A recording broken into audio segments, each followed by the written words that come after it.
I feel like it's rare because people have thrown the word around. There's a buzzword with mentorship where people are like, yeah, I have a mentor, but really actually formulating that in a way that's going to be a great takeaway for you. I believe there is a component of being able to be high functioning, highly successful without self-advocacy, in a sense that maybe there was someone who pulled you along and chose you even when you didn't choose you. But at some point, the rubber will meet the road and you're gonna have to choose you to take that baton to the finish line. So it can be a part of the process and it could have led to success, but it's not the end and it's not gonna be a sustainable model.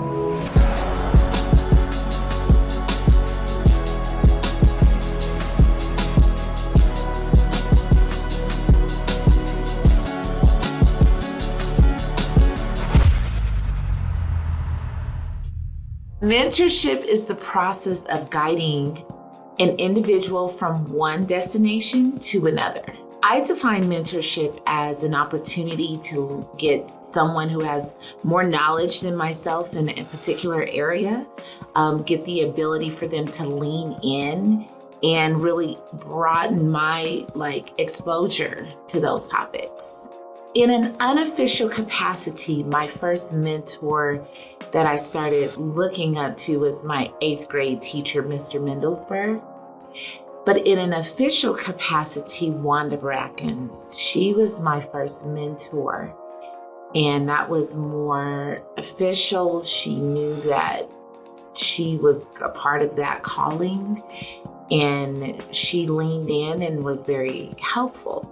For a mentee looking for a mentor, definitely being in awareness of the area that you'd like to tighten up. What area would you like more information in?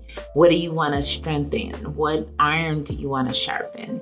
So it really becomes a space for the mentee to identify a space of opportunity that they'd like to grow in.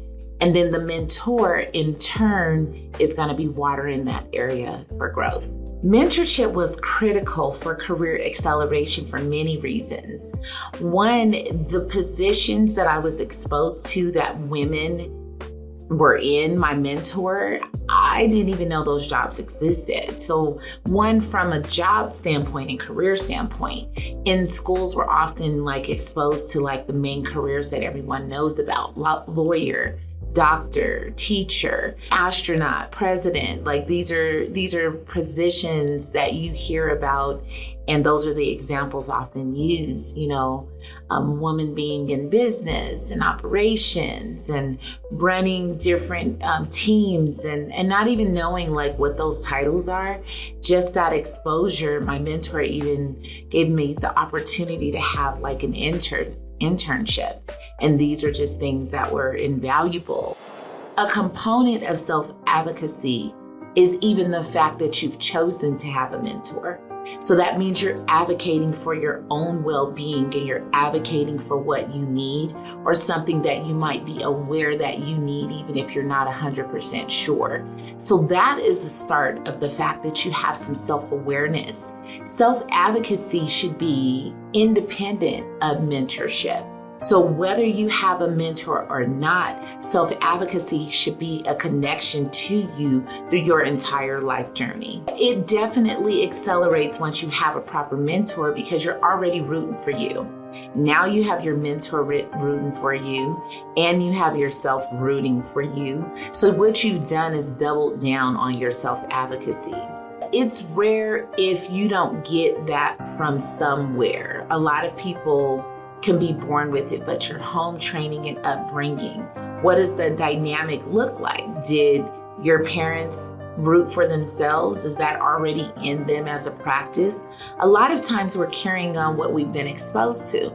So families that have been exposed to people advocating for themselves, them showing what mentorship looks like, it will not be difficult or rare. When you have not had that exposure and it's simply just a word that you've heard out there, you don't even know how to connect the dots to it. So it becomes rare because there's no pool. There's no pipeline. There's no pipeline of mentors. I don't believe success alone is enough to be deeply filled and deeply satisfied. So there are other components that I believe are necessary to make that whole. And if you haven't been exposed to doing anything outside of just being successful in a career, try a little bit of something else about that cycle of the giving and receiving when you've already been able to, receive the rewards from your actions. How do you pass that back and, push it back so someone else, you can bring someone else along the way? So I definitely feel like, there will be a time where that will not be a model that will go without more added to it. It will need some more fuel. For high capacity women, that is particularly important because those sometimes are like, there might be rare situations where that high performing woman is the one and is the one that is consistent and consistently having successful practices. But who brings and taps you on the shoulder to bring you along with more information of things that you might not know? Or one, when you're able to take some of the skills and the strengths and the tools that you've learned in the career acceleration and you bring that back and you pour that back out, it continues to speed back to yourself.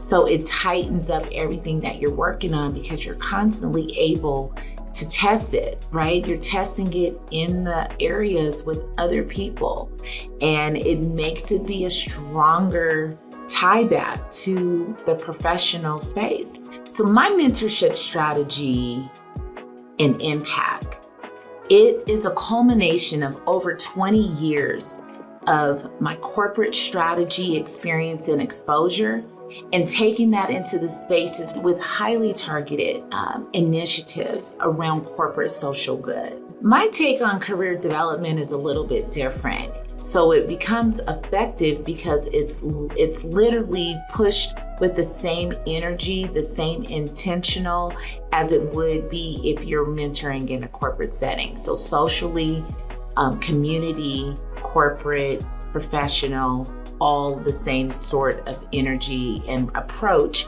to mentorship is what makes the acceleration process continue to do exactly what I'm calling it, acceleration.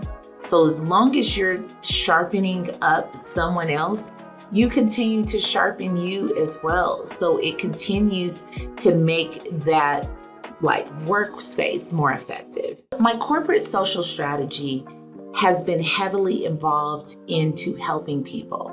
I am a problem solver at the highest of levels. I like to see what is a need, and is that solved for with automation, with processes? Where does that outcome in and a favorable result for the customer, the client, as well as for the company? Those are my deep desires. Those same initiatives are very aligned with what I like to see and how I approach my community involvement. There is a problem.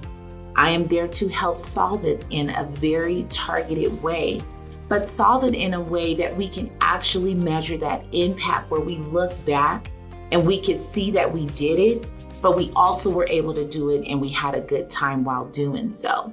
One of the initiatives that I rolled out, it's called Exceptional Talks. And that's an area where I am rolling out and highlighting different strategies of mentorship through the lens of other people. One of the people I was able to speak with was Juan Padro. He approaches his mentorship with conscious capitalism, and he creates this pathway for mentorship and success for his employees that work for him. So those opportunities can extend to them running a restaurant, them having ownership in a restaurant and pieces of the franchise pie, even giving them exceptional experiences like taking them to these other countries where they're able to really get deeper in the exploration of even the food that they're serving. Based out of Denver, Colorado, and we have restaurants in New Orleans, Louisiana as well. 14 concepts, 21 stores, 12 under construction. Today, we are the 5th fastest growing restaurant group in America. We are an activist business first, I would say. So everything revolves around our activism in our community. And then we feed you, hopefully, good food. I think most of you like it. Just taking the values that I learned and applying it to business and really proving out that you can do things the right way and still be profitable, still make money, and still help. I think there's a lot of struggle between workers and business owners and things like that. My parents were always on the side of the worker, and I think we are too as business owners, but it was about the commitment to community and to responsible capitalism. I have 850 employees. So you have to get smart about it, right? So our salaried employees we can train. So we are investing heavily in that. Just brought this incredible woman, Yolanda Webb, in. We did DEI training and we did leadership training with her 10 hours 2 weeks ago. And we'll continue to do that. And that's just really most of you in business have probably gotten advice that has said, stay focused, right? Focus on the task at hand. Don't let any distractions get in the way, right? I'm going to tell you what's more important than staying focused, seeing what's around you, right? You got to see people, If you have 2 people that one person's more qualified, one person's less qualified, but one person, they can both do the job, and somebody comes from a background that's different than yours, hire them. You're going to get different perspective. You're going to grow. But see them, hear them, feel them, that type of stuff is super important. And I think when people get that, the one thing about the young kids is they definitely don't work as hard. I don't know why they would. We haven't really delivered on our end, right? But they are really interested in education and learning and impact. And so I think, we've got, our front of the house turnover is about 50% and the industry is 100. But our leadership turnover is in the single digits. We hardly ever lose anybody. And I think it's just because of that. And, I send my kids traveling constantly. But if you don't invest in your people, what are you saying to your consumer? And what do you say to the company if you don't invest in that? But you just have to be smarter about the way you do it. Another one would be Richard Lewis, who incorporates mentorship board service with his approach. In addition, he's been a founder of foundations and different groups and committees like Education Reform Committee that have also lended itself and been able to be a super connector as well to those people that he knows on those boards, which in turn gives others mentorship as well. Growing up, as a young officer in the military, in corporate America, I would see formal mentorships happening with others, but as an African American, the outreach wasn't there. The power structure really wasn't reaching down to help people like me. The expectations for performance were there, but when we didn't perform, there was no one pulling us aside and kind of really directing us and giving us advice and counsel how to go back in. We really had to figure it out. My early mentors were my peers. We were all just brainstorming on, what was happening and the challenges we were having. And we would, try to lift each other up, just a group of peers, young officers, young, people in the community. And I think that's, my mentorship style even today is more collaborative than formal because of that reason, I probably. We all sell products and services to the community. And if it's a one-way relationship where we're just taking the money and providing the service, there's nothing wrong with that, but I think we have a responsibility to do more. We are successful based on the communities we serve. I feel it's important to give back. So the idea is to multiply your efforts. And that's what I'm seeing across the individuals that I've been talking to with these exceptional talks. I enjoy using the Fortune 100 corporate strategies, connecting those with corporate social good, and really connecting that to the community. That will be that same pool of people that will work for these billion-dollar companies and be ready to do so, know how to entertain, know how to grow relationships, and to really grow their access in those relationships.